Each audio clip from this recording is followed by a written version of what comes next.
All righty, welcome into the Gary Ayd Show here on the Cave, cavetalkradio.com, the Cave Talk Radio app. Great to have you aboard, Gary Ayd and Rich Anselmo. How you doing? Fantastic. How are you? I'm doing great. Loving that we got a full show ahead of us today and a lot to get to.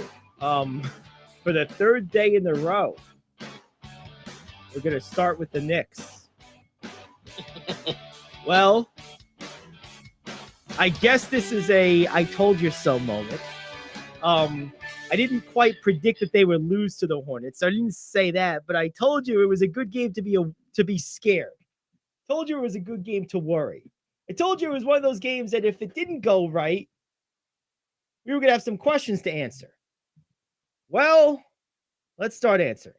Knicks lose to the Hornets, one of the four worst teams in the NBA, ending their league-leading 9-game winning streak in ignominious fashion.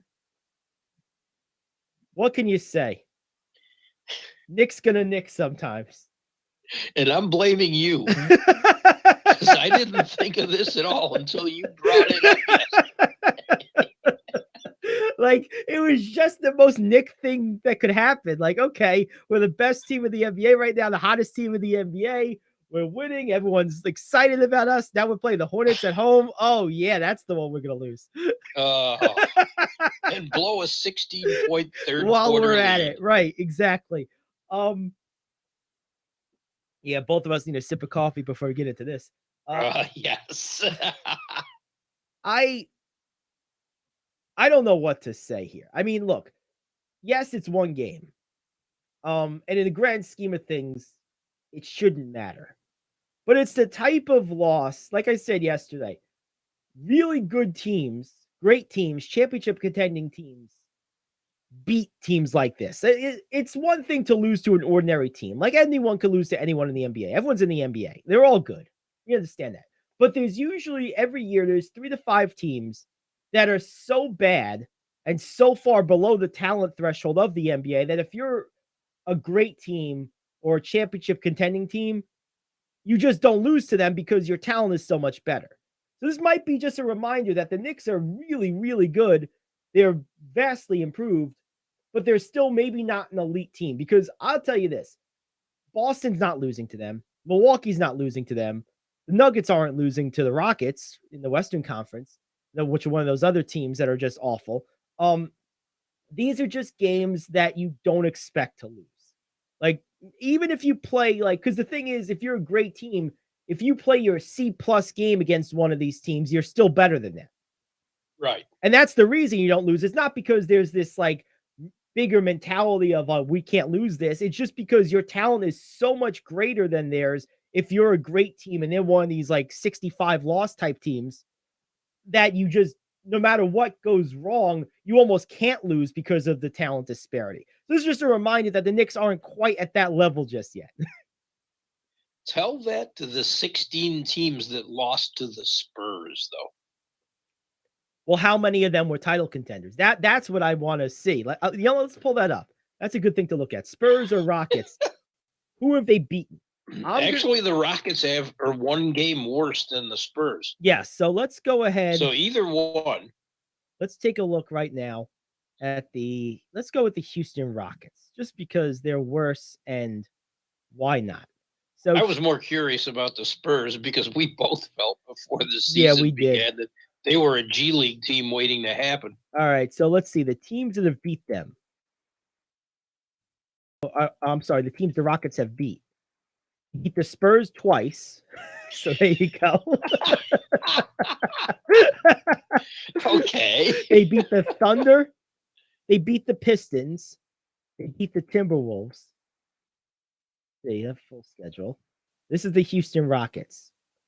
Trying to, unscientifically prove a hypothesis of mine that these really awful teams aren't going to beat a truly great team. They beat Dallas, who isn't a truly great team. They're like a verge of competitive team. A really good team. They beat Utah once and lost to them a second time.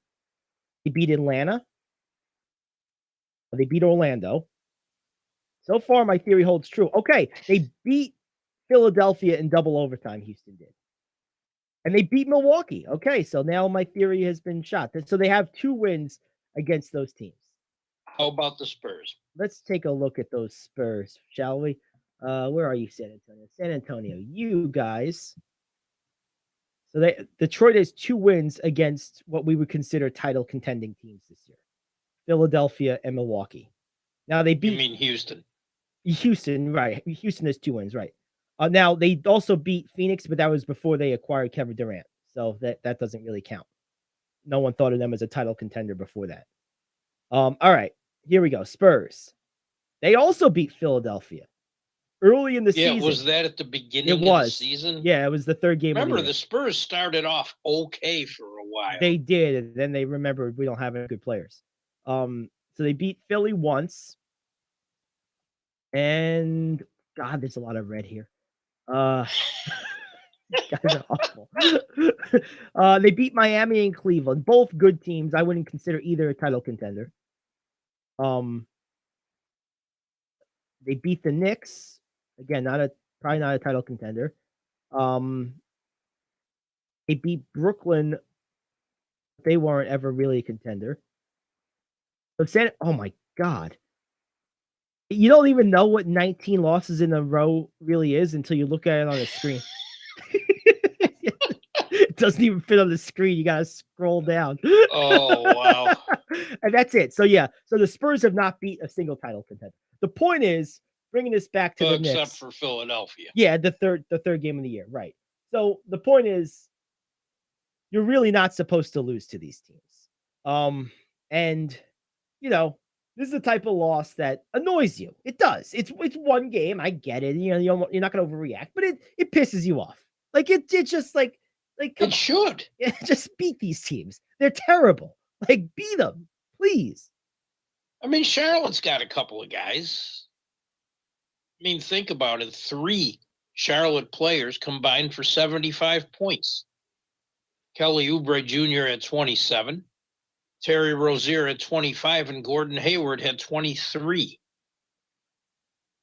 I can't believe I remembered that without looking at it. Wow.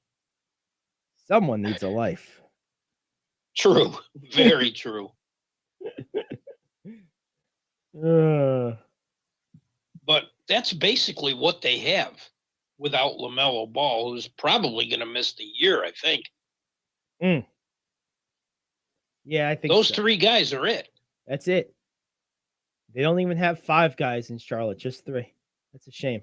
Those 3, and their burgers aren't as good either. That means they just have hot dogs and shakes, no burgers. But oh man, that barbecue. I was down there last weekend, and I'll tell you the 2 things I had to hit of must-haves: Chick-fil-A and Krispy Kreme. Oh man, nothing. You didn't hit Sonny's? No, I didn't hit Sonny's. Oh, I did Italian and seafood for quote good meals. But we don't have Chick-fil-A near me. It's like an hour away is the closest one, and I don't even know where the nearest Krispy Kreme is. I probably Penn Station. So it's like mine's in Erie, Pennsylvania. Yes, I know. Funny story about that Chick-fil-A in Erie, Pennsylvania. When I lived up there. No, I mean my Krispy Kreme. Oh, okay. We have Chick-fil-A here, but they're like 8, 9, 10 miles away. Yeah, the thing about the Erie, PA Chick-fil-A, that was my office of operations when I lived up there. My wife was we were getting ready for the wedding, and my wife and my mom was shopping at the David's Bridal across the street from there. I said, "You guys take as much time as you need. I'm perfectly fine." And I was just chilling at Chick-fil-A all day. Don't worry about me. I'm good. The allure of the waffle fry. Yeah, that's right. Waffle fry and Chick-fil-A sauce. I'm good. I don't need nothing else. Yeah. Absolutely. Do you dip your fries into that Chick-fil-A sauce? I usually get Chick-fil-A sauce and either ranch or barbecue, depending on what I'm in the mood for. And I dip the chicken in the Chick-fil-A and the fries in either the ranch or the barbecue. Try the fries in the Chick-fil-A sauce. I've done that before. It's good. It's a winner. It is a winner. They actually sell that Chick-fil-A sauce in packages now in grocery stores, bottles of it. I mean, that's all I need. I mean, what else you need? That's all I need now. I can't do that. Yeah. So anyway, Krispy Kreme here opened when it was the thing, oh, it's the best. and the lines were up blocks long. And 3 years later, they're gone. And the one that was near me is now a vitamin shop, which is, What an irony there. I know. Oh, that's terrible. All right. Well, we got our question of the day coming up. We got our baseball preview still to do. Of course, we have lots of NBA to get into. We have a ton of interesting intrigue around the NFL. OBJ, where's he going to sign? Daniel Jones signs with the Giants. Aaron Rodgers still talking to the Jets. So a lot of hot stove stuff in the NFL to talk about today as well. We're just getting started. Question of the day is next. It's the Gary Ayd Show here on the Cave.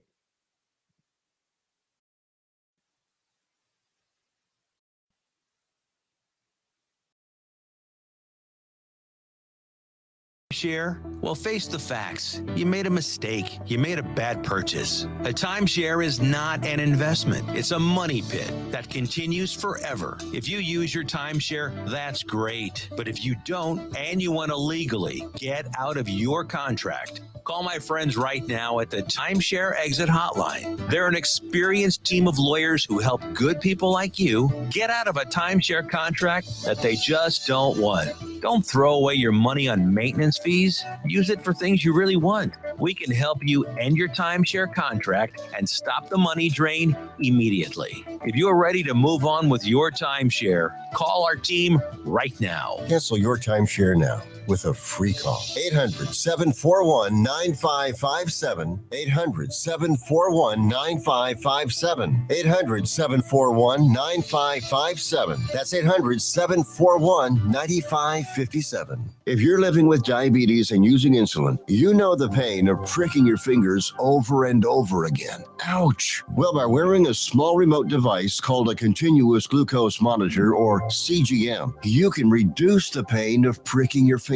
If you administer insulin 3 or more times per day or use an insulin pump, call now and learn how a CGM can help you. Painless. No more pricking my finger. No finger pricks. Convenience. They delivered it free and they took care of all the paperwork. You can reduce pain right away. Plus, it's accurate, easy to use, and helps you spend more time in range. And if you have insurance, you can get a new CGM at little or no out-of-pocket cost. Call now and get free shipping of your new CGM. Plus, we'll bill your insurance for you. 800-826-5884. 800-826-5884. 800-826-5884. That's 800-826-5884. All righty, it's time for the radio question of the day.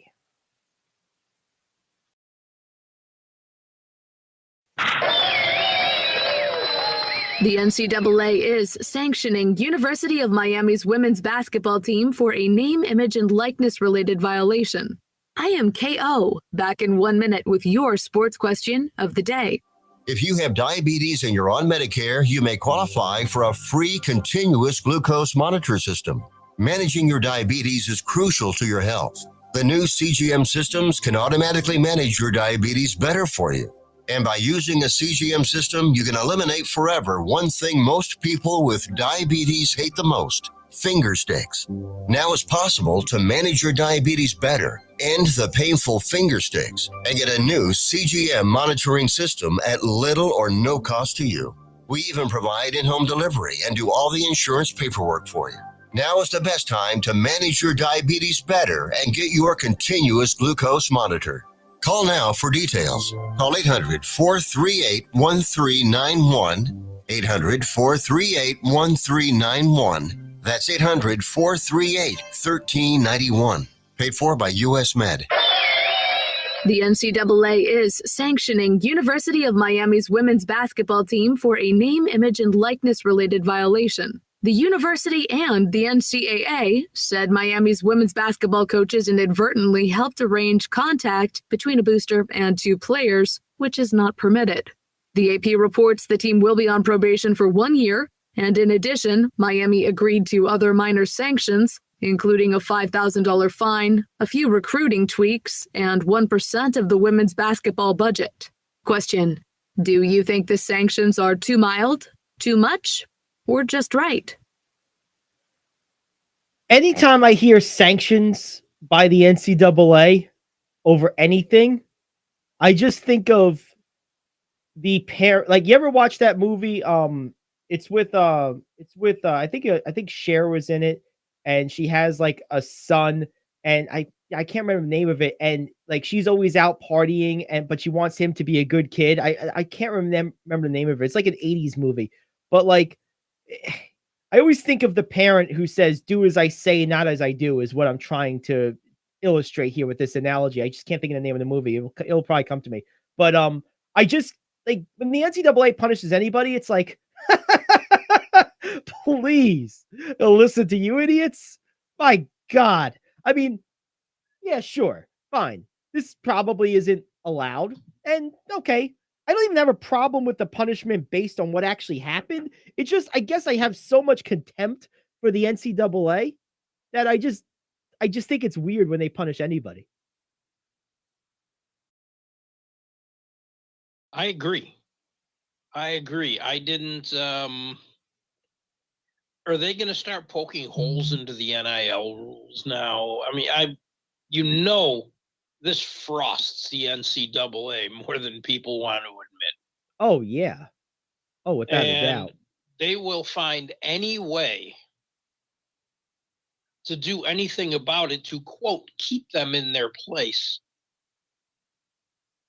You notice it was a women's basketball program too that they decided to pick on first because the NCAA doesn't have the stones to go after football. Well, yeah, I mean, football Nor probably will they. That's where they make their money. What I'm curious about, and I've been saying this for a lot of years, what do these power conferences and these power schools get from the NCAA that keeps them tethered to them? Like that where is the NCAA's real weight here? The structure, the organization, things that are I mean, like do they want to make their own schedules? Would they want to like leave the NCAA? Well, that's what I mean. Like and do all the legwork. I don't see why they couldn't. And I think that's probably why, to your point, the NCAA treads lightly when going after power football teams, because really those teams probably the NCAA needs them more than they need the NCAA. I don't think that's the cash cow. They're not gonna. Right, that's what I mean. So like they're not gonna do that. So anyway, I mean I think to answer the question directly, I don't think this punishment is out of left field. I don't think it's unjust. I think it's about right in terms of the severity for what sounds like happened. I don't really have a problem with it. I just always find it funny when I hear the NCAA punishing anybody. Yeah, Dylan just pretty much hit it. The NCAA is a legal prostitution ring. That's it. Basically. And to be honest, I can't look at it objectively. No, it's hard to. I agree. It's because of the way I feel about the NCAA. Yeah, it's hard to. I mean, there's corruption in any large institution in anything in the world to one degree or the other. But like the NCAA is made out of corruption. Where other institutions have corruption, the NCAA is built on corruption. Yes. That's their foundation. Like it was never a non-corrupt organization. It was founded on a corrupt concept of amateurism right from the start. Now maybe way back in the Stone Age, like when John Wooden played at Purdue in like the 1910s or teens or 20s, maybe it was amateur then because there was no money in sports. Right. But like in the lifetime of anyone alive today, there's never been anything amateur about college basketball and college football. It's getting to the point where there's none about high school either. There's high school athletes that have NIL deals. Right. Well, that NIL stuff over the last 2 years or so, yeah, is going to be an agent of significant commercialization. However, that commercialization is going to be democratized and brought down to the base level, which is probably healthy. It's more in line with the American ideal of general capitalism in general. Right. So like, but yeah, it's look, if you're into the purity, quote unquote, purity of sports, you're into sports for the wrong reason. Like to me, ultimately, sports is about learning how to compete, learning how to deal with adversity, learning how to win, and learning how to lose. And you Yep. can do those things whether the person you're playing against is making money or not. The fact that there's money involved does not in any way take those lessons away from the outcome of participation in sports. It has no effect on it. And you know, if anything, it actually adds another lesson to sports textbook, which is not everything's fair. Not everyone's motives are straight ahead. Some people are motivated by money, and some people will not be loyal to you over money. And that's a fact of life. So that's another Right. good thing to learn that sports can now teach you. Plus, I think it also teaches them more about financial matters. And as we discussed the other day, this should be taught. This should be curriculum. Agreed. 100%. Absolutely. And I think the NIL is good. I agree. And unfortunately, though, I have to be honest, part of the reason is just because of the way I feel about the NCAA. I'm glad they're a thorn in their side. I really am. Oh, yeah. No, I mean, I don't know that there's anyone that doesn't work for the NCAA leadership that actually roots for the NCAA. I guess coaches, like, I do feel bad for coaches in this to some degree. I mean, I do and I don't. I mean, on one hand, they've been sucking at the tit of this unfair system for decades, so you get what's coming to you. But on the other hand, it does create basically you become a car salesman as a coach now. You're really not in a position to exert any authority or any type of like push your guys to success because you're walking on eggshells if you push your best guys and they say the hell with you, they just leave. So it does make coaching very, very difficult. It was always the distinction until NIL between college coaches in the NBA or NFL and NCAA, depending what sport you're talking about. The distinction was always, well, they're more or less going to be here. If they're not a one and done basketball player, I know I have them for the most part for 2 to 4 years. And that leverage allowed you to actually do real coaching and molding. Right. Because what were they going to do? Now, I know on the flip side, of course, that's not fair to the player. You have no options, whatever. You have to sit out of the year. I understand this other side of it. But one positive benefit of the old system was it allowed coaches to be coaches. Now they can't do that. And that is Right. unfortunate. But I look at the other side of this too. If I'm a computer science major, I don't have to wait X number of years before I can go work in my field. Right. No, that's true. I agree. No, I've always been a fan of let the high schoolers go right into into the NBA. I think it's harder in the NFL because you just aren't physically ready. Right. The NFL's completely Every different. once in a while, like Adrian Peterson probably could have gone straight out of high school to the NFL. He was a freak of nature. But they're very few and far between. True. Patrick Willis is another one. Patrick Willis was a monster at like 16. Like, okay, yeah, he can do it. But like most of you can't. Which is why you do see some cases where they come out after 3 years. Right. Right. So anyway, there's an interesting question. I'll tell you what, KO has been on her game recently. Yes. These are good questions. Keep them coming. Very. That was excellent. Oh, a lot of fun. Dylan providing an interesting running back list in the NFL. Let's talk about this. These are free agents right now. Pretty crazy stuff. You want to tackle that after the break? I think we do. And actually add one more to that. He's not a free agent, but there are reports that Derrick Henry is being shopped by the Tennessee Titans. So we'll see about that. One thing I want to say before we go to the break, though, is I saw this during our last break, and this is really cool. Jimmy Butler, between 2 Miami games, flew to LA last night to watch Pau Gasol's jersey be retired. They were teammates for 3 years from 2014 to 2016. That's a cool gesture of respect. I didn't realize they were quite that close, those two, because they didn't play together very long, and it was at the end of Pau's career. Right, right. That's cool stuff. Something I want to do today too is talk about Pau's speech, and Okay. Yeah. it was very moving. All right. Well, let's go ahead and hit the let's hit the break. We'll come back. We'll look at these running backs, and we'll also talk about Pau Gasol. That's what we'll do next. Then we, of course, have some NBA to close out the hour. Hour 2, we'll have the top 5. We'll have the baseball previews, news you can use. A lot to get to. Getting rolling. It's the Gary Ayd Show. Back after this here on the Cape.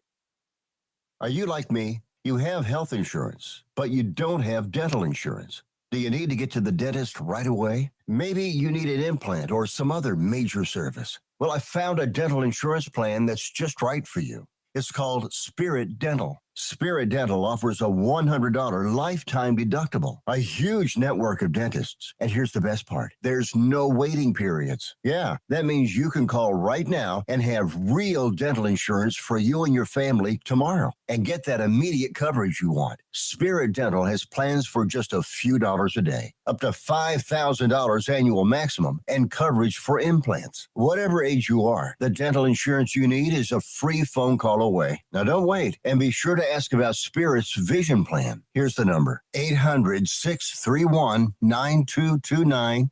800-631-9229. That's 800-631-9229.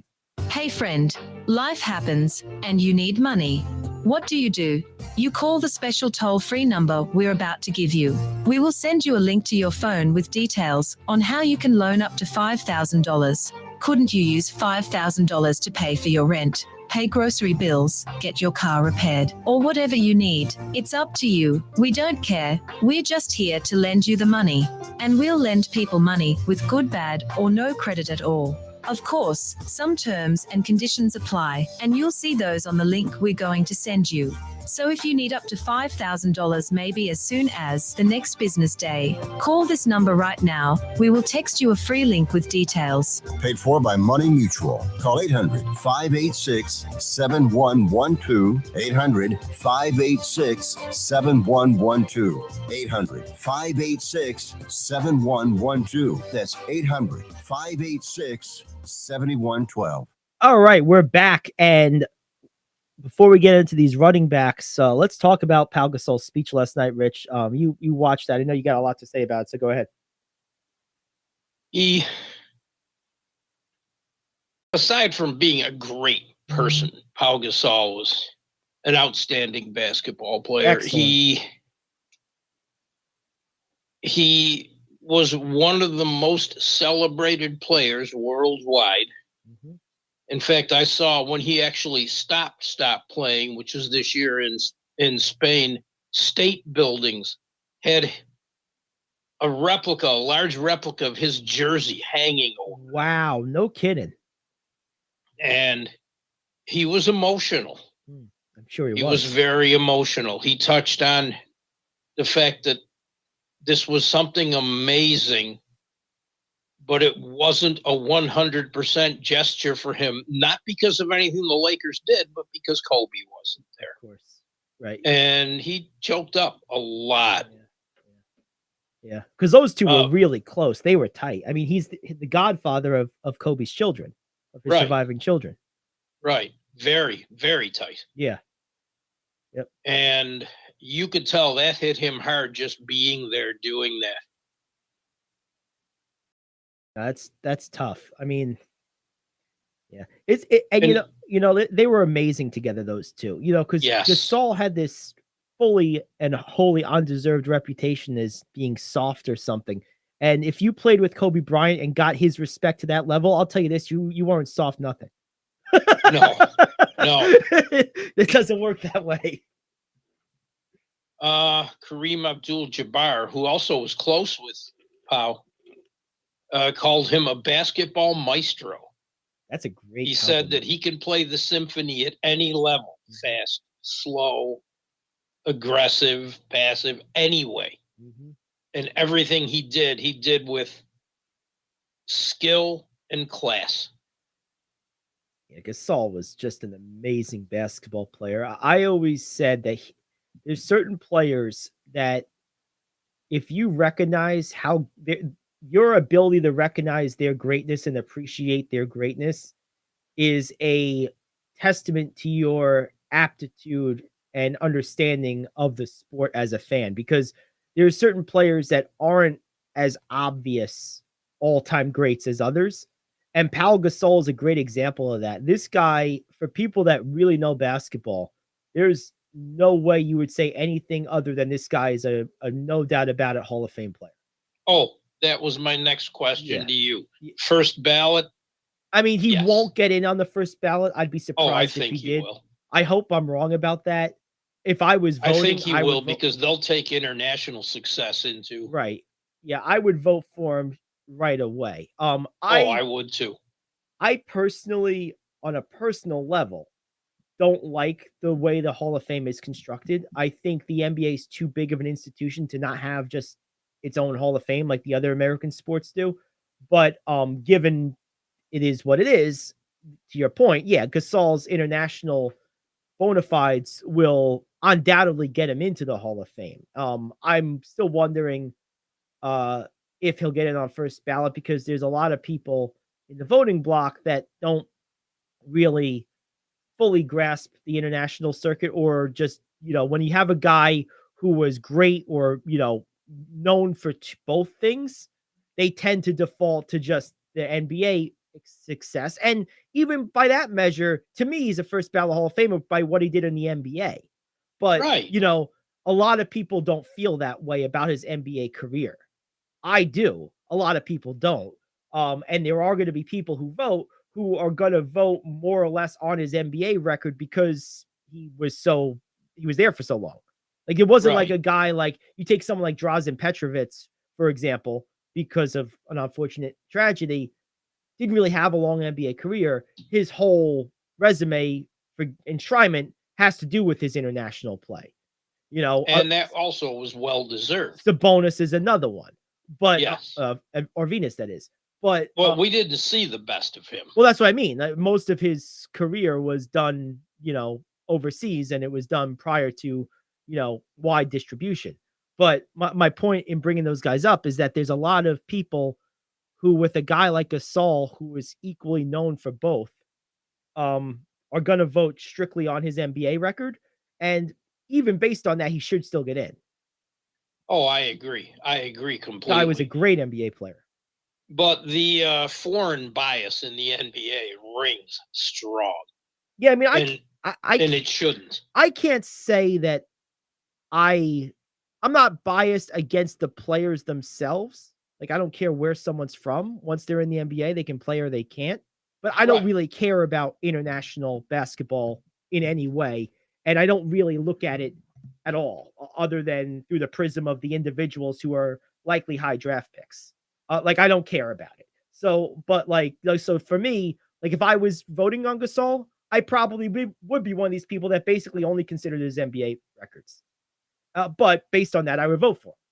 I watched him play a lot of games last year in the Spanish league with his brother, and I thought it was awesome. That's cool. I mean, yeah, I'm aware of the existence of these other leagues, of course, but it's not me personally. I don't really care so much about it. I just don't. But see, and I'm exactly the opposite. I've always looked at the whole picture. Yeah, I don't care much about, but I'm like that with everything. Like, I don't care really much about, like, to me, if it's not in my country or my area, it's not really front and center of my mind. I'm aware of it, but I'm not concerned about it. I'm more siloed in my approach, I suppose. I've got enough wacky channels where I get to watch a lot of things from. I mean, I watch an extraordinary amount of European basketball and Japanese baseball. Okay, there you go. Because they're there. All right. There we go. If they're on, I'll watch. Now, getting to these running backs here. Oh, nice list. Holy moly, is it a good list. Now, did the Eagles release Miles Sanders already? Is that already done, Dylan? Maybe you know. I know you're a big Eagles guy. I know there was talk that they might not keep him, but if he is gone, there's a lot of names on this list to replace to replace him. I mean, Raheem Morris, Mossert, I can never pronounce his name. Rashad Penny's really good. David Montgomery's awesome. Yeah, he is. Kareem Hunt is insane. I consider like guys like Hunt and Singletary as specialists, Right, not full-time running backs, but contributors. right. If you need a specific piece, I think those two guys will fill that. Yeah, I think David Montgomery and Mostert are probably the two best backs on this list, maybe along with Rashad Penny. Those three guys are really, really good. See, I would snag Sanders in a heartbeat. Well, I'm speaking from the perspective. I believe Dylan posted this because of the Eagles, and Sanders is the guy they already have, and I think I heard they weren't retaining him. That's what I heard too, but I didn't hear it officially. Yeah, I haven't either, but I would say Sanders is the best of this group too. But I think he's going to be on the outs. Now, that leads me to a question that maybe you can answer. What's that? Yes, I've heard the same things about Derrick Henry, and I've heard a number of teams that are interested.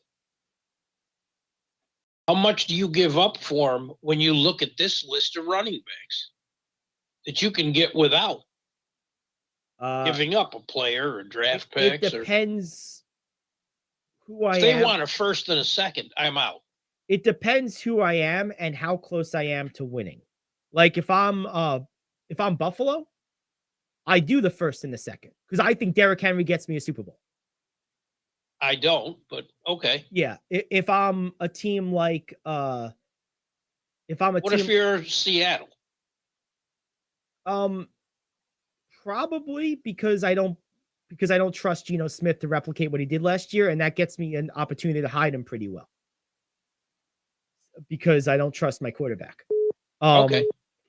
If I was, let's say another team that could be interesting to me is the Rams. If I'm the Rams, I don't think they're done yet. I think they had an awful season, but I think they're still thinking themselves as a bounce back candidate, and I think that's reasonable.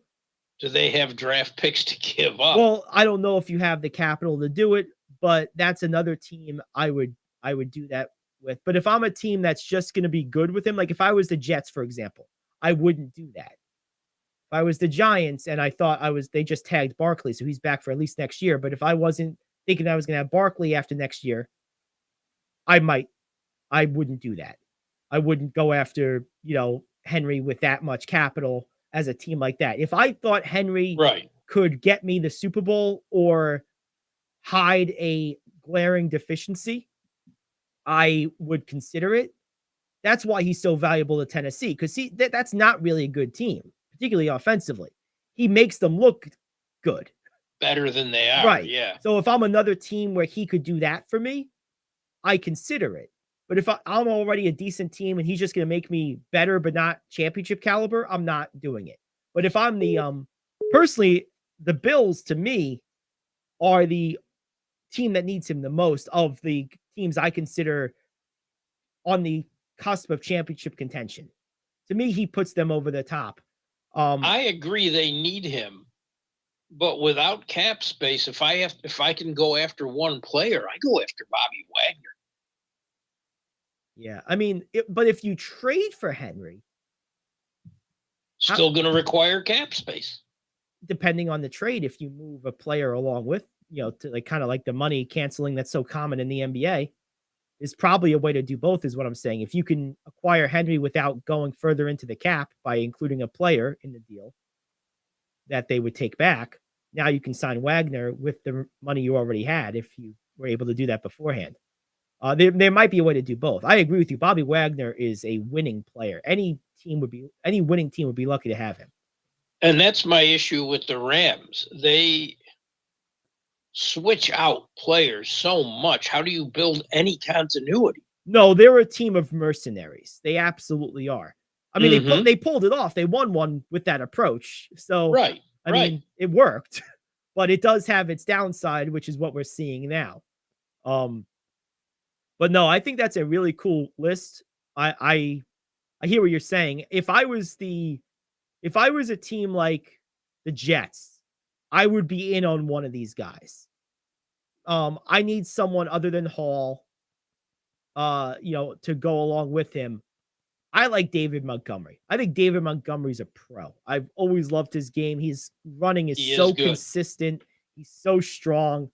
That's a guy I really like.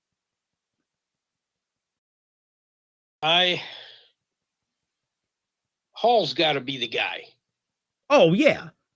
Oh, 100%. But you want a second weapon. The Jets are short on offensive weapons across the board. That's what I was just going to say. They don't have receivers I consider weapons yet. They don't.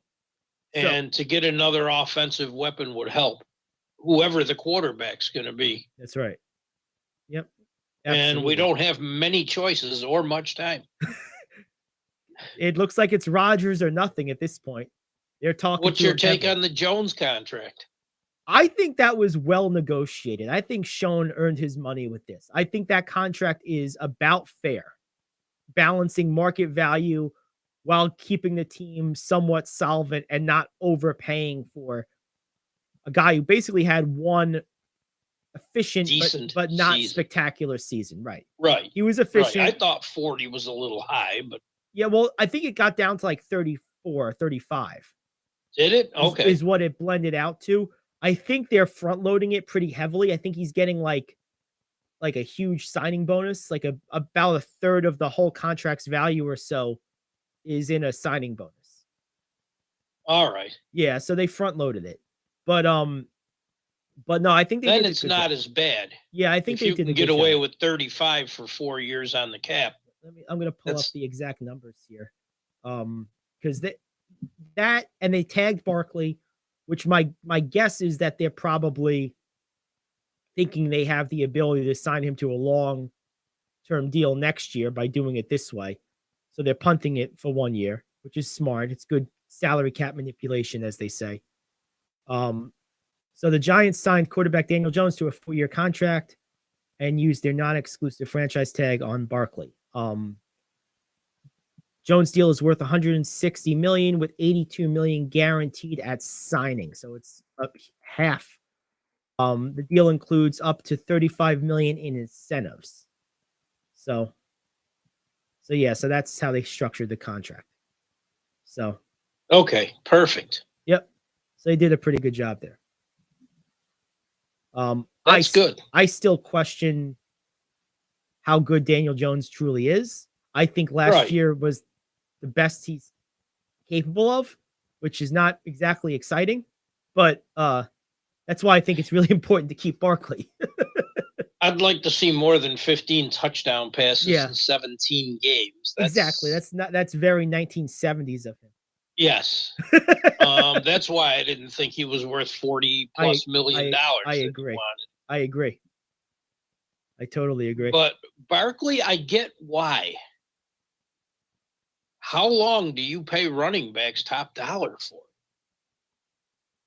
I look at the mistake the Seahawks made with Sean Alexander after his MVP year.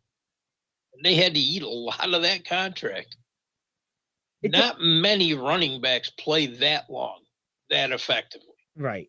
And it depends, I think, on where your franchise is and also how good the guy is. Because to me, go back to Derrick Henry for a second.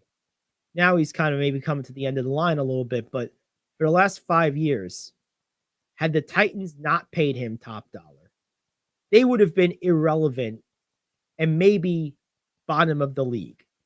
Right? He single-handedly gave Ryan Tannehill a career. He single-handedly made Mike Vrabel a coach of the year candidate and a highly respected NFL coach. He single-handedly made that team a borderline Super Bowl contender for 3 years. That's all the power of a great running back. Right. So that's worth paying for. Yeah. Did they win the Super Bowl? No, but you can't just say, if I don't win the Super Bowl, it's not worth paying a particular position. That's stupid. And that's my issue with him, though, as good as he is. How much more pounding can he take? Barkley or Henry? Henry. Do you give him another 4 years? Because I don't. No. I think he's much old. He's a few years older than Barkley. I think Barkley's 26. I believe Henry's 29. Right. I think Barkley has some time. I think I wouldn't give him 5 years, but I'd probably give him 3. I'd give him 4 even. I'd give him 4. And I would front load it a little bit so the 4th year is less. But I was give just him going to 4. say I'd front load the first 3 years. Yes, I think that's fair. That's what I would do. But ultimately, guys like that are worth paying. Now, it's not worth paying Miles Sanders. It's not worth paying David Montgomery.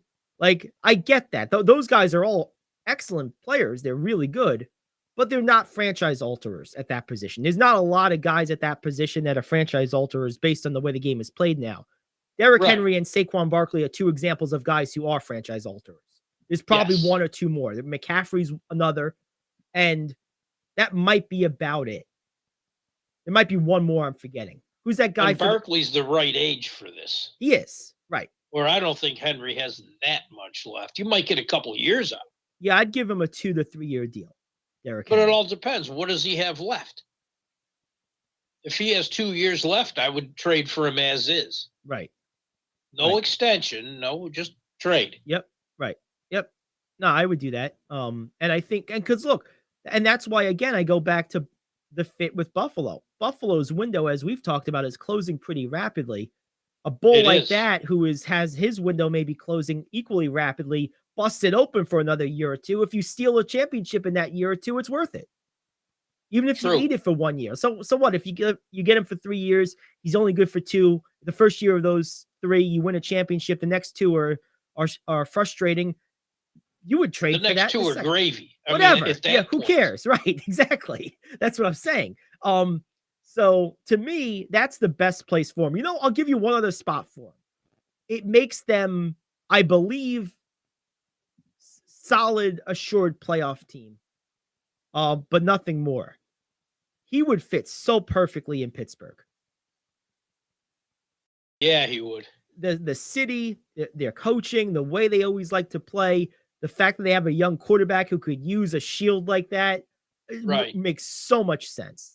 What do they do with the back they have? Harris. Whatever. Include him in the trade.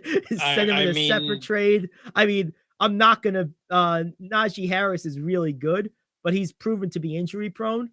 And, I mean... He's also on a rookie deal, which, of course, is going to play into it. And there's also no... Well, then you keep him. There's no rule saying you can't have 2 really good running backs. Right. I mean, you play him, thunder and lightning, back and forth, alternate, whatever. You play them together if you want. I mean, it really, just keep them. In that case, you might prolong Henry's career a bit, too. Yeah, exactly. Keep him.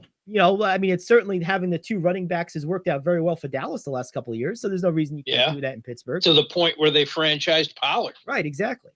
So makes I perfect still sense. think Seattle's a good fit. For Henry?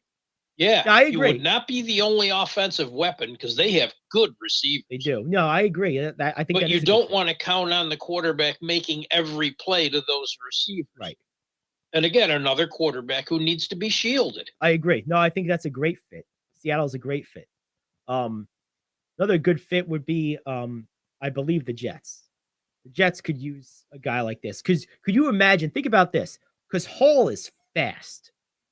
Play them in a split backfield, or put Hall in the slot. That might be the best thing. Play Hall kind of like the way the Niners use Deebo Samuel. You don't have great receivers. Now you have a bowling ball threat with Henry, and you have a guy in the slot who's a running back playing receiver.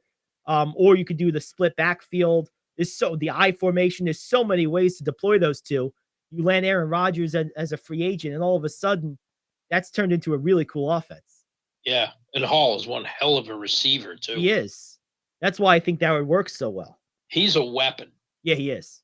You need those kind of guys. I think adding a weapon like Henry to that makes a lot of sense. No question. Maybe more than almost any place else.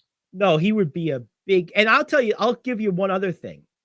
If I'm a Jet fan, if we land Derrick Henry...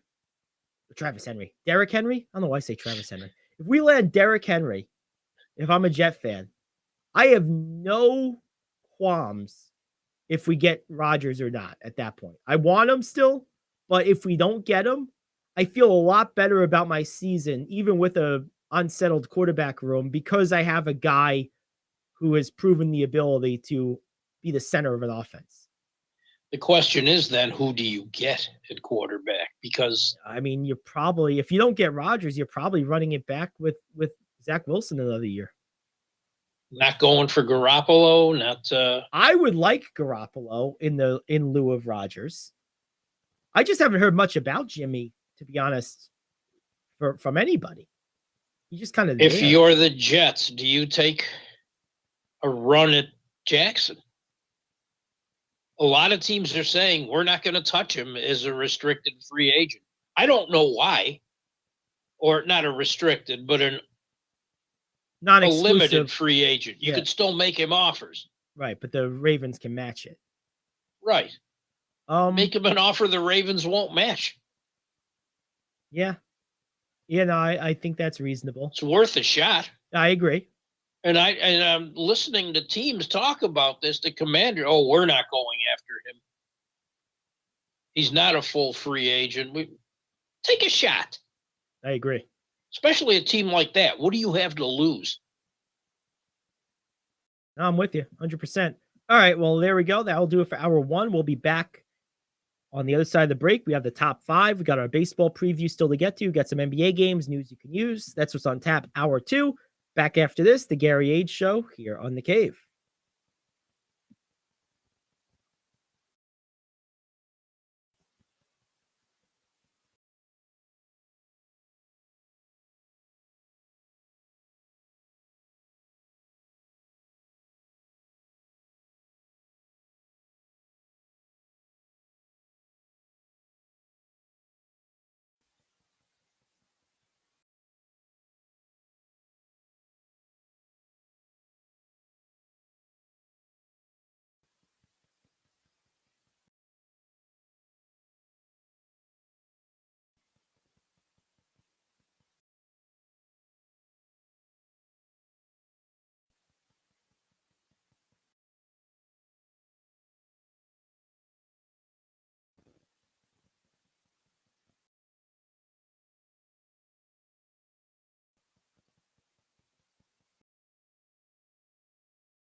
All righty, welcome back to the Gary Ayd Show here on The Cave, cavetalkradio.com and the Cave Talk Radio app.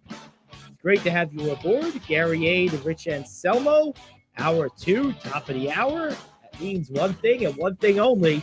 It's time now for the top 5. This is the moment we've all been waiting for. It's time for King Talk Radio's Top 5. All righty, what do we got today, Rich? Records that won't be broken. We're back to it. All right. Let's look at football today. All right. We did, baseball the first day. We'll do football today. You know, I think football's the hardest sport. I don't think there's many records that are completely untouchable. True. I think Jerry Rice's records are going to be really, really tough to break. They require a receiver to be dominant for 20 years, basically.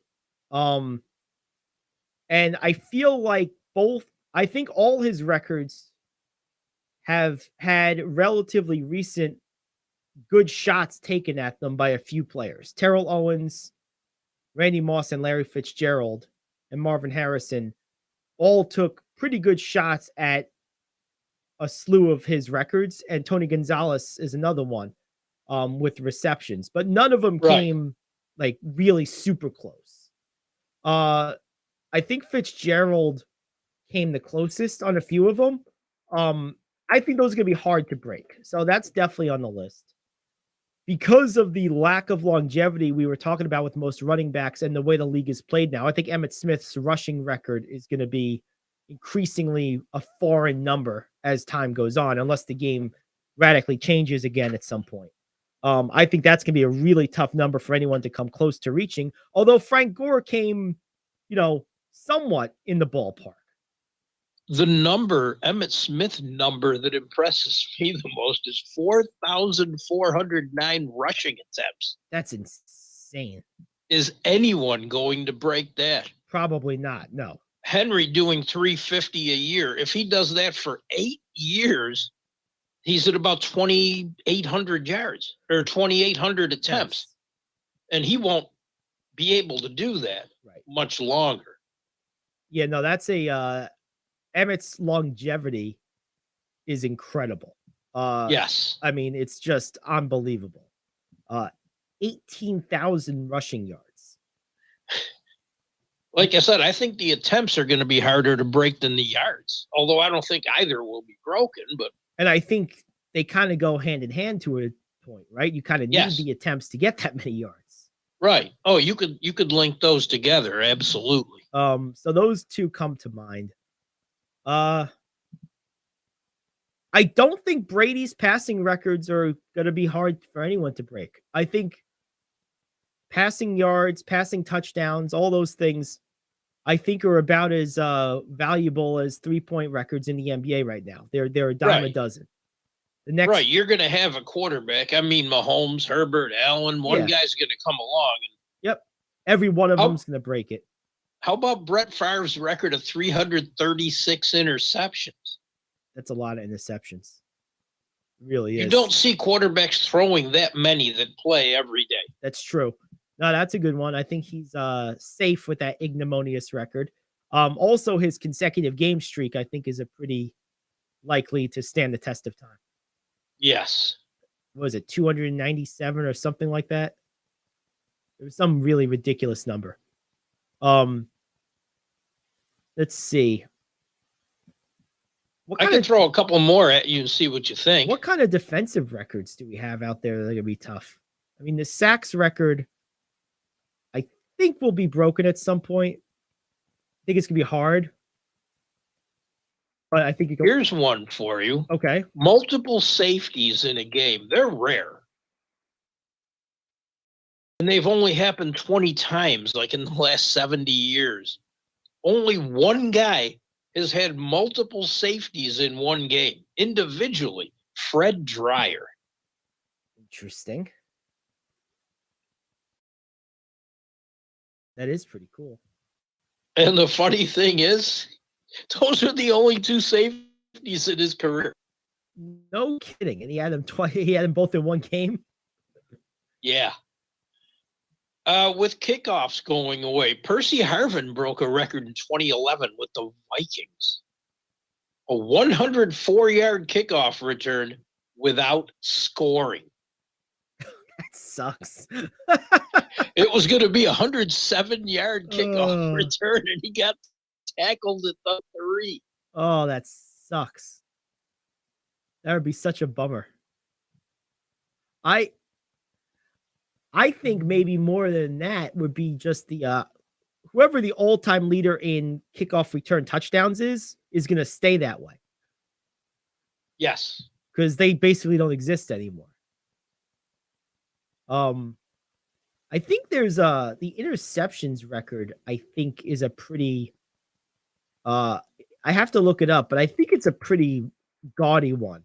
All-time NFL interceptions. I have a question for you. Do you think the 73-point win by Chicago in 1940 is going to be broken? No. That 73-0 game? No. No way. That was a championship game. So Paul Krause is the all-time interceptions leader in NFL history. He's been for years. Forever. 81. He played from 64 to 69. 64 to 79, excuse me. Emlyn Tunnell, another one, 48 to 61. He's 2 behind Krause. He's 79. The only guy anywhere close to recent, he's not that recent, on this list right now is Rod Woodson and Charles Woodson and Ed Reed. Those 3 guys all at least played a couple years in the new millennium, the last few years of Rod's career.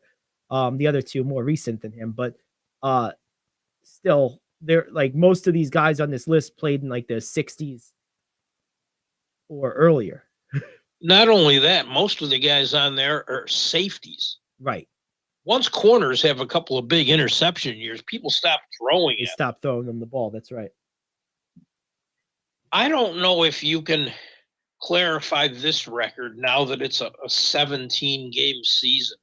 But in 2000, the Ravens gave up 165 points in 16 games. Yeah, that's going to be insane. I mean, that's just barely over. That's like 5.3 or 10.3 points a game. Yeah. Yeah, I mean, I don't know if anyone breaks that. That's a tough one. And I think you can quantify it pretty easily. Basically, just if in game 17, if the team has under 165 allowed, you consider it the record. I mean, it's not going to be that officially, but I think you can, analytically and like from the perspective of talk radio, I think you can, consider it that. But yeah, I mean, that's because, that's just crazy. I mean, and then you think about it, because, remember at one point they played 12 games. At one point they played 14. I mean, right. Going back to Krause and the interception record for a second, how many games were they playing from 64 to 79? That was a 14-game schedule for 14, all those years, yes. Right? So he did all that in 14 games. Right.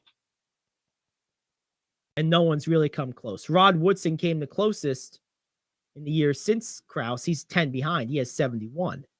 Right. Me personally, I always said this. Rod Woodson is the best defensive back player I've ever seen in my life.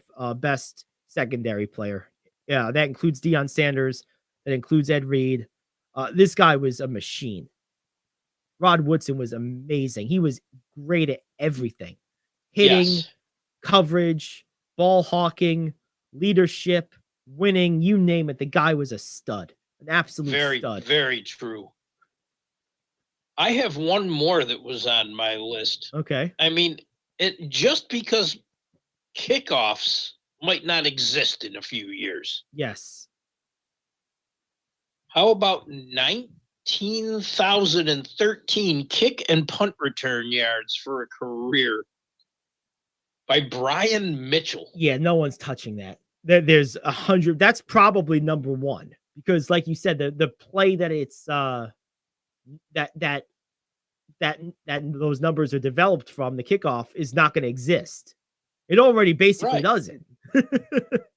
And even if it does for a while, it's seldom the same person returning punts as kickoffs now. Right. And if there were, let's say there were 10 kickoffs in the game, let's say each team scored 5 times. Of those 10, so of those 5, so you're half of them because you're the one guy on one team. Let's just say it was to you every time. Of those 5, how many of them are not going to be touchbacks? Maybe 1? Maybe, yeah. Yeah, you get 1 return per team a game, maybe? 1 to 2 1 to 2, usually.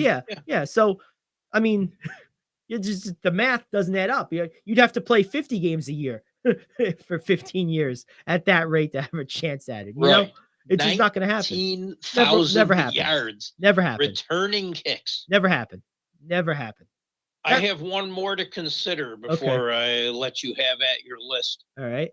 Steven Gostkowski of the Patriots made 479 consecutive extra points. That's insane.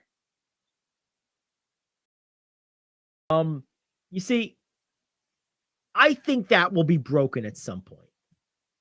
Because even with the extra point being a 33-yard field goal. Because of what we were talking about with kickers a week or so ago, they've just gotten so good.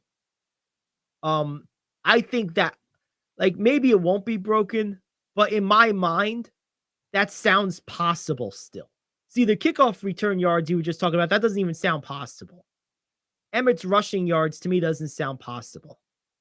So if I'm going to go into ranking these, those are Emmett's attempts too. Right. Those are 1 and 2. The do you think by the end of this decade, kickoffs will even be a thing? I don't. No. I think that part of the game is going to be legislated out. It already basically has been fully neutered. So at some point, I think it just makes sense to just put the ball on the 25-yard line after a score and just go for it. Just go. Yeah. I would do that. See, if I was the NFL competition committee, the group within the competition committee that advocates for defense, I would say, okay, let's make this deal. We do away with kickoffs, but the starting point's to 15, not the 25. I was going to say 20. So give the defense a little edge again. Give them something. It's hard on defenses right now. 15, right. You're not right against your goal line, so it's not overtly asking. See, I was going to say the 20-yard line. I would go which is the way it used to be. Right. I would go touchbacks. I would go 5 yards more. I would say 15. I wouldn't reward them that much. Well, you're not rewarding them. You're counterbalancing. Well, you're taking 10 yards away from the offense. Well, you're taking it from the starting point. But what you're doing is you're adding a rule in that is overtly favoring the defense, which they never ever do. Every rule in the NFL favors the offense. Every one of them. For a reason. Right. Well, so it's time to counterbalance it a little bit. Just a little. I mean, no offense. I'll say the 20. Yeah, I'm going to go with the 15. Okay. I believe that they should have some type of nugget. But that would be what I would ask for. All right. But as far as ranking these things, 1 to me is the kickoff returns. It's never going to happen. Million years, never happen. Emmitt Smith's rushing yards, rushing attempts, whichever one you want to go with, also unlikely. I think still within the realm of plausible, at least the yards for sure, but unlikely. The way that would have to happen, you would need like a Barry Sanders type, someone completely and totally untackleable who regularly busted big yards. Because I don't think you'll ever get the attempts, just because it requires not just longevity, but it requires playing for a team that's going to give you the ball 25, 30 times a night for those 15 years. And I just don't see that existing in the NFL. So the only chance you would have at the yards is a guy who plays a long time, but breaks a lot of big runs for a lot of years. So I think it would be, if it happens, it will be a speed back more than a grinder. And a speedback won't get that many attempts. Well, that's why it would have to be a very unique talent. It would have to be someone like Barry Sanders. It would have to be someone like an Adrian Peterson, someone who was both dynamic and the type that would get a lot of carries. It's not going to be like a scat back. I'm not talking about, Dave Meggett here. I'm talking about guys who are like game breakers, but also grinders, like true unicorns. It's going to take someone like that. So that's number 2. Number 3 for me, I think, is Brett Favre's consecutive games played streak. That might even be number 2. In fact, I'm going to move that to number 2. Really? Yeah, because no one's going to do that in the age of load management and everything. No one's going to do that. I'm going to put that. The NFL doesn't really load manage very much. It doesn't, but there's more real injuries in the NFL by a lot than any other sport. True. The fact that he pulled that off is incredible to me. Both Mannings gave it a little bit of a run, but neither beat it. I'm going to go with Favre's streak at 2, bumping Emmett's records to 3.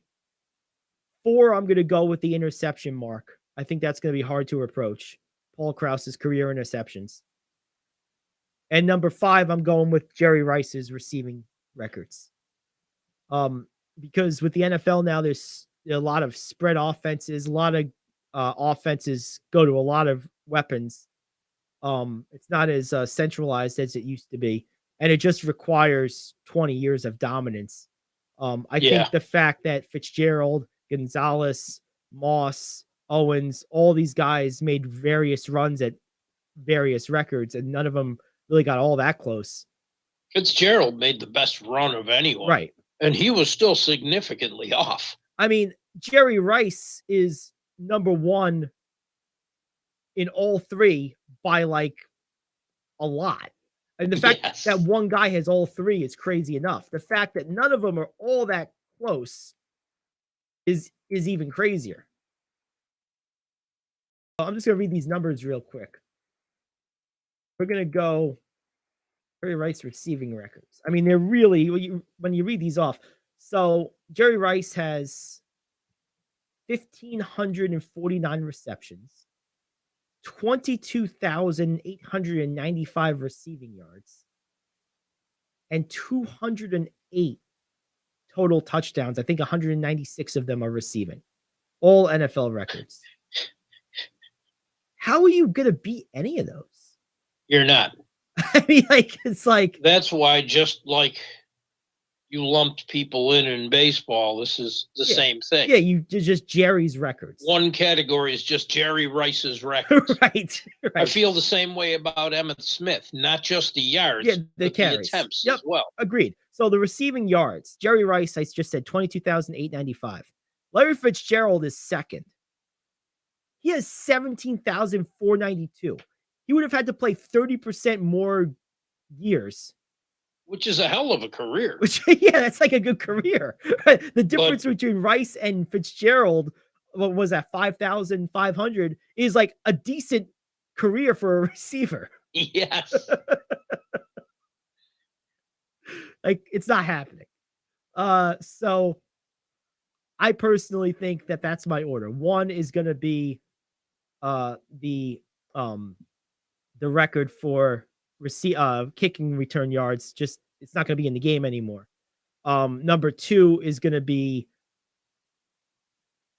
I'm going with Favre's consecutive game streak. Number 3 is the Emmitt Smith rushing yards and rushing attempts. Number 4 is going to be Krause's interceptions, and number 5 is going to be Jerry's records. So that's my list. Very good. I do like the Ravens. Points allowed. 10.3 per game. That's pretty insane. That's a good honorable mention. So's a 73-0 championship win. Yeah, that's pretty insane too. George Halas was loving that. That was probably like the highlight of his life. Oh, geez. And the Bears now, 73 points is a month for them. Oh, that's horrible. Yeah. If only you could play the Bears 16 times, you might have a chance at the Ravens record. See? So there you go. All right. Well, that will do it for the top 5. We're going to take a break. We'll come back. We'll get into the NL Central. What teams we want to do today, Rich? We did the Royals and we did the Royals and we did who was it yesterday? We did the Cubs The Cubs, yesterday. yes, that's right. Let me take the Pirates. Pirates and who else?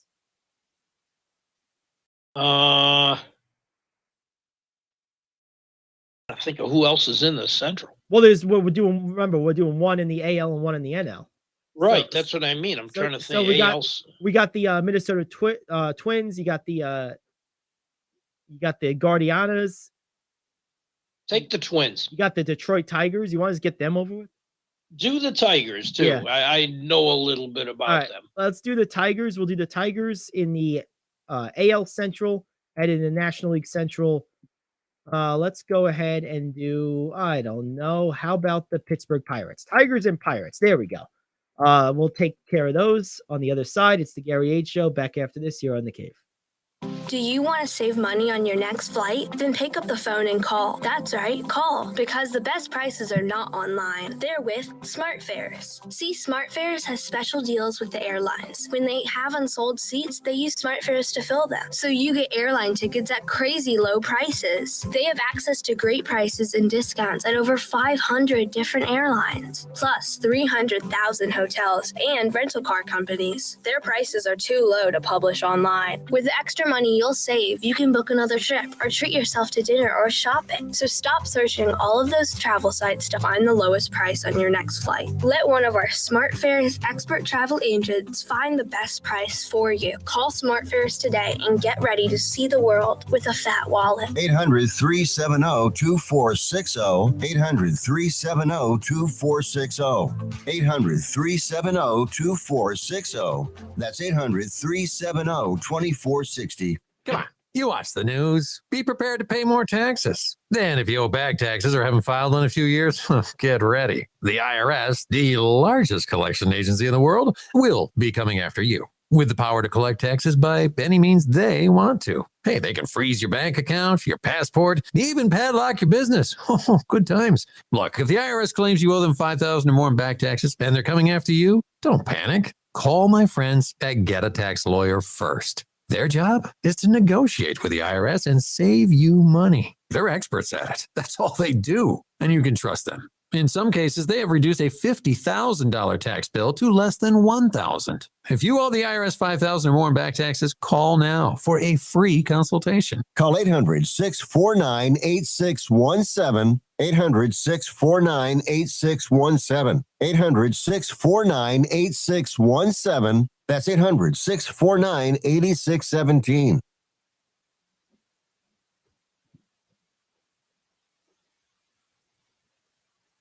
And we're back. At least one of us is. Hey, here he is.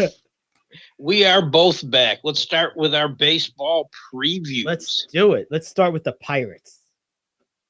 This is the 4th consecutive season that they've reached like the top rankings for an MLB farm system.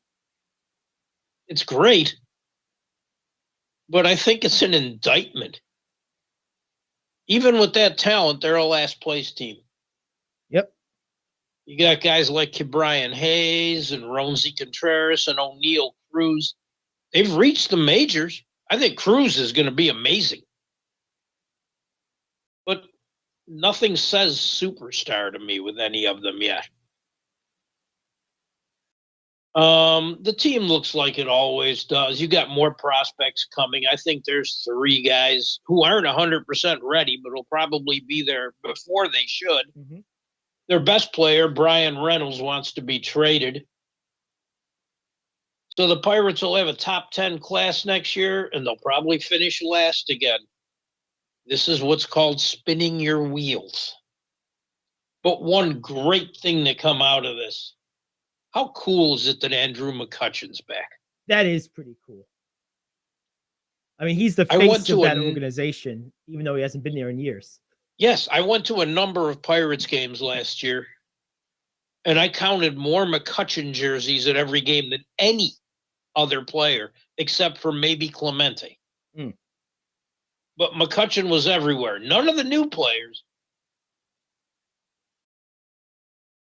He's one of those guys, if they'd have been smart for once and kept him, he'd have had a stadium out in front of the place, or statue. Yeah.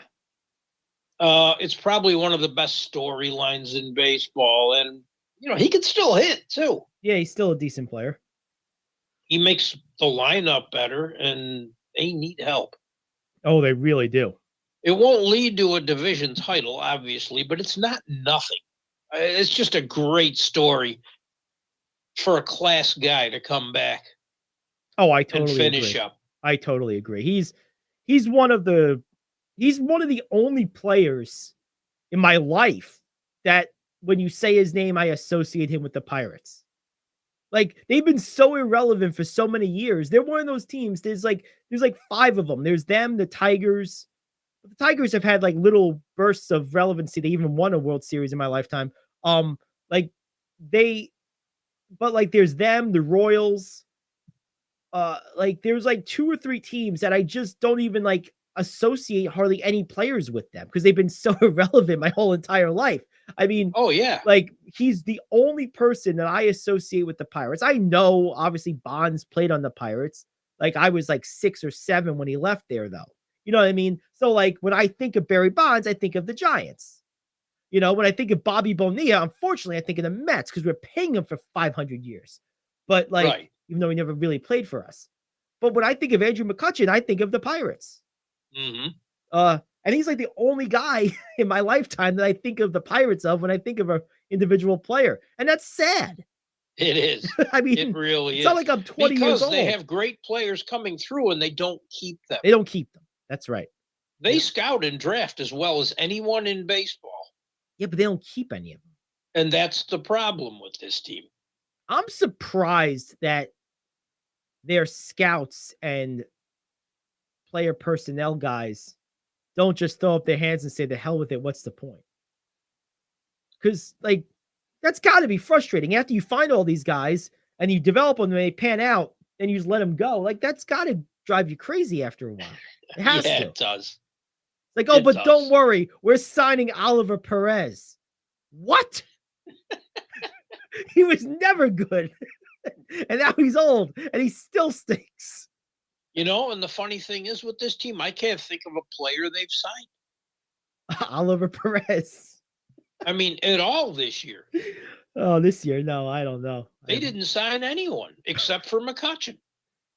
And I think he had planned to do that all the while. And Pittsburgh is an incredible baseball city. I've been to that stadium plenty of times where there have been a lot of people, and these fans deserve better. Oh, they really do. I mean, anyone deserves better than that. Although Manny Sanguillen's restaurant in the stadium, the barbecue you would love. I love you would absolutely not want to leave the stadium for that reason alone. And Manny pops in from time to time, and I missed him by one day last season. That's unfortunate. Manny Ramirez? Or just Manny, the proprietor of this place? Sanguillen. Oh, Sanguillen. Okay. Got it. Okay. And all his recipes, all his food, it's barbecue with a Latin twist, and it's amazing. That is pretty cool. That's good stuff. All right, let's turn our attention now to the Tigers. You know, they have players I really like. I've been following Spencer Torkelson since he was at Arizona State breaking Bonds' records. That's a great name, by the way. Torkelson? Yeah. Oh, yeah. They hit a relief pitcher. I don't know if he's going to be on their roster this year, but his name's Funkhauser. That was just as good. That's another good one. They're committed to him being the everyday first baseman. The reason is his defense is amazing. He's still working things out at the plate, but He has Barry Bonds as his confidant when he needs to talk. That's pretty cool. The lineup's unimpressive. Jonathan Scope's a decent second baseman. The outfielders, another rookie who, again, I saw a lot in AA is Riley Green. He's an amazing defensive center fielder, and he can hit. Otherwise, you got Akil Baddoo. Not much. And Miguel Cabrera is your DH. That's all you've really got in the lineup. Your 5 starting pitchers are probably going to be Eduardo Rodriguez, Matthew Boyd, Michael Lorenzen, Spencer Turnbull, and Matt Manning. What? Matt Manning? Isn't that my accountant? Turnbull's a decent pitcher. Bo Brisky's okay and out of the bullpen, but otherwise there's nothing. Tyler Alexander stands out because he's the only lefty in the bullpen. But there's just not a lot there. There's not much going on, right? Another team, great stadium, beautiful stadium, great fans who deserve better.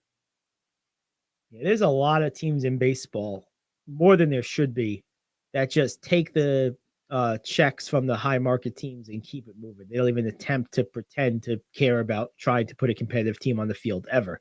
There's probably, if I was going to go through teams that I personally think operate that way, and yeah, I could be wrong about some of them, and that's fine, but I'm just going to do this real quick.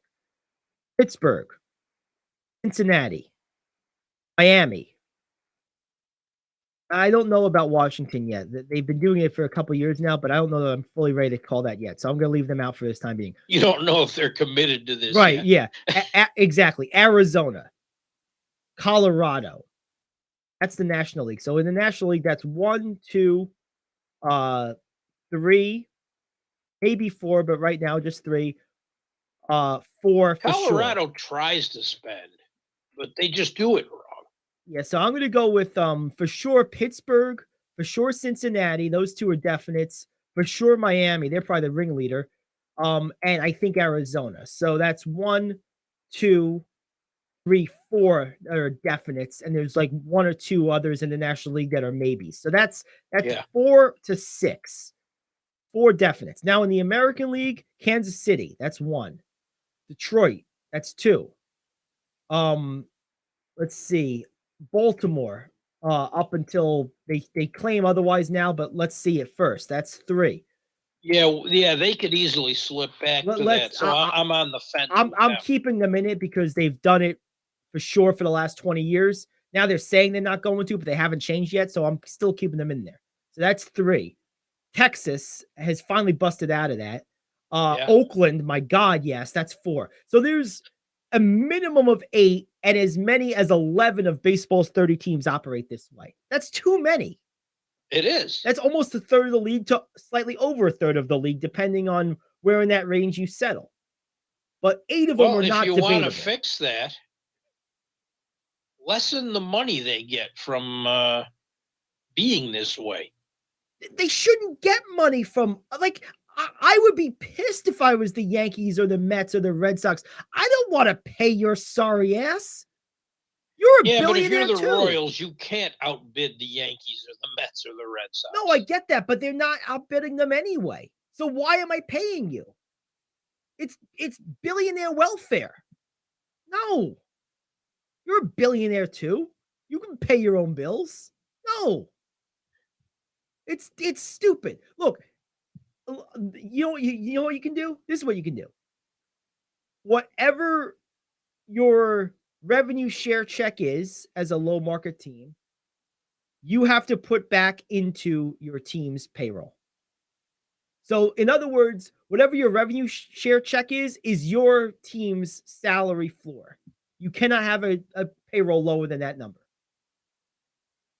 That's fair. And then make your own money.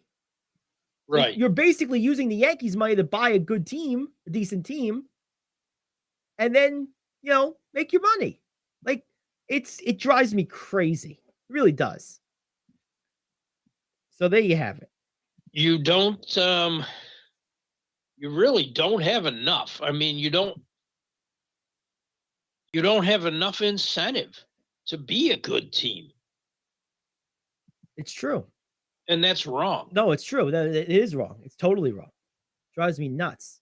Well, there you have it. All right. So that is our baseball preview. Tigers and Pirates, both cellar dwellers. We'll get to some better teams here in the next couple of days in these divisions.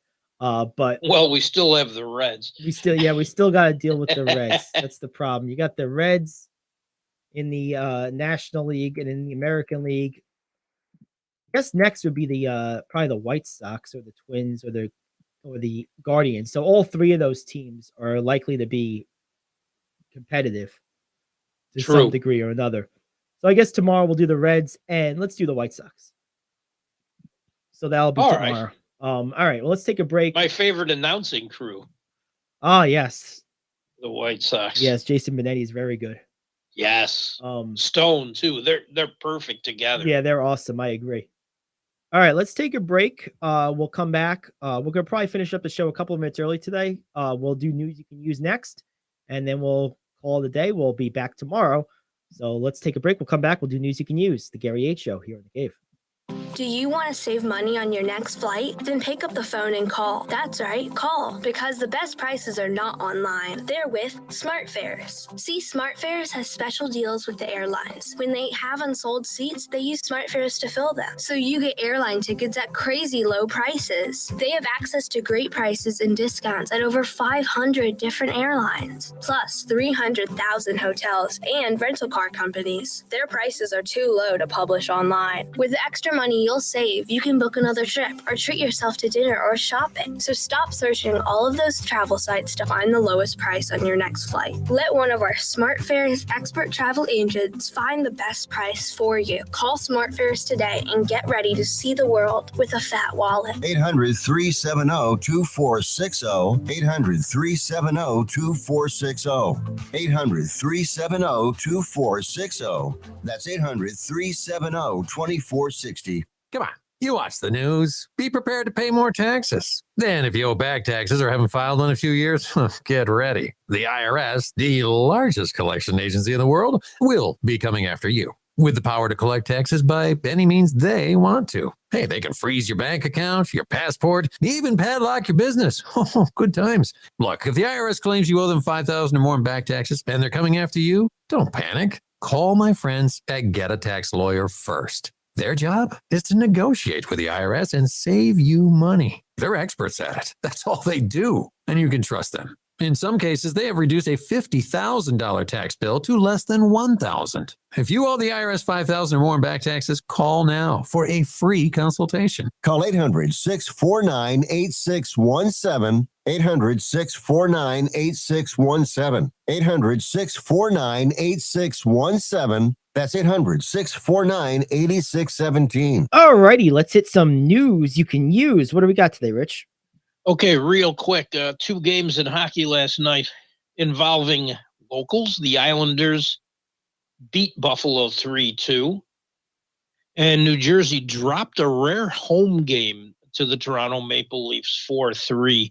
The goal of the night is going to be one of the goals of the year in Seattle's beatdown of Anaheim. The Ducks' Trevor Zegras, who along with Hughes of New Jersey are like the 2 future stars of this league. Split 2 defensemen, put the puck between his legs and scored over the goaltender near the top of the net. Granted, in practice, almost every player can do that, but I guarantee you not many others can do it at game speed. Unbelievable. There you go. Something interesting. Vikings wide receiver KJ Osborne saved a man from a burning car. Takes no credit, but says he was at the right place at the exact right time. All right. Well, good for him. That's hero stuff right there. It's a great story. That's an awesome story. All right. Couple things here. Dolphins are reportedly planning to stick with Tua. I don't I know figured how that. much news that is, but this is according to the Miami Herald today. Green Bay has given permission for Rodgers to formally speak to the Jets. They did, and of course, there's nothing imminent. Right. Tom Brady's saying he's not returning to the NFL. He's too busy being a cat dad. So there you go. I understand, Tom. Oh, Good job. see? See, I get it.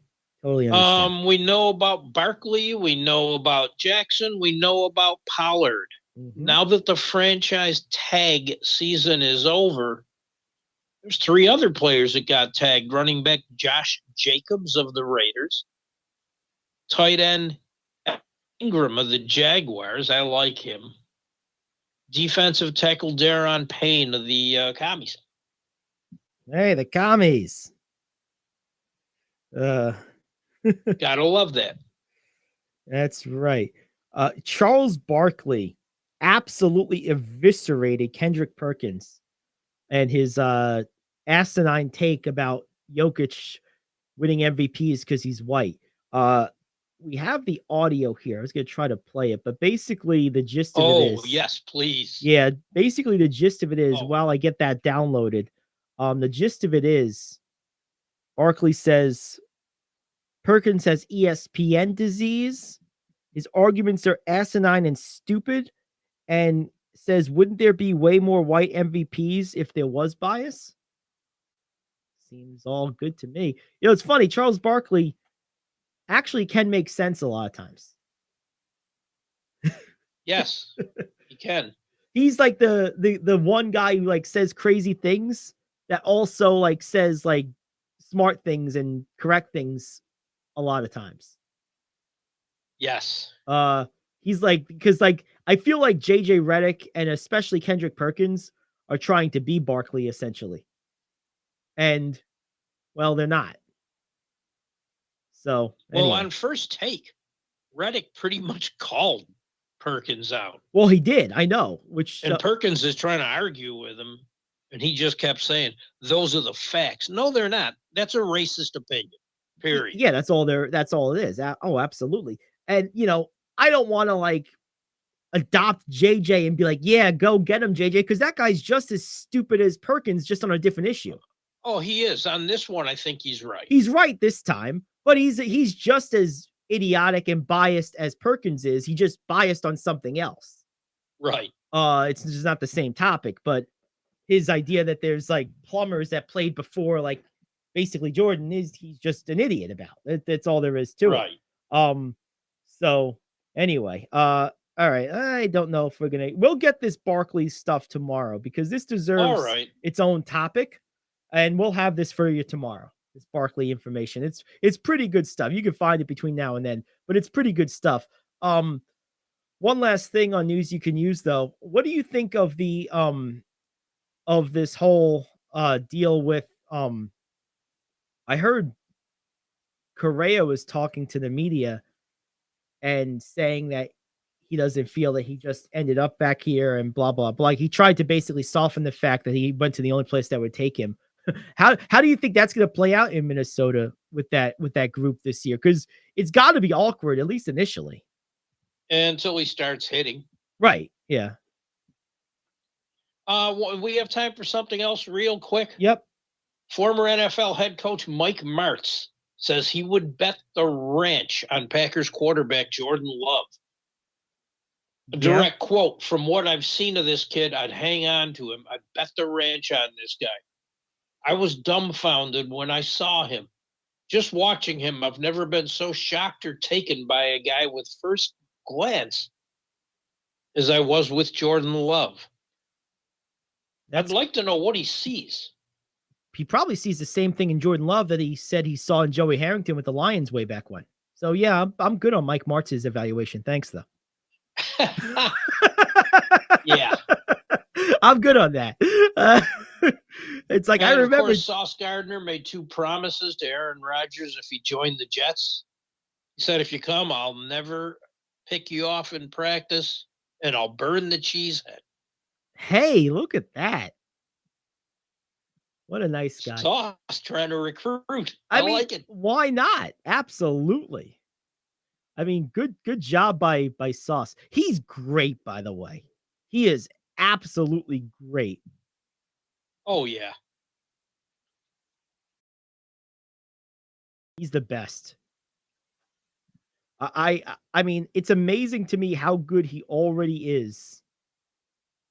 He's a rookie. I mean, he's amazing. Absolutely amazing. And the fact that he's got a little personality too, I like to see that. That helps. It really does. It's awesome. There you go. So that will do it for us. We'll be back tomorrow. Thanks for tuning in. We'll see you tomorrow. The Gary Ayd Show here on The Cave.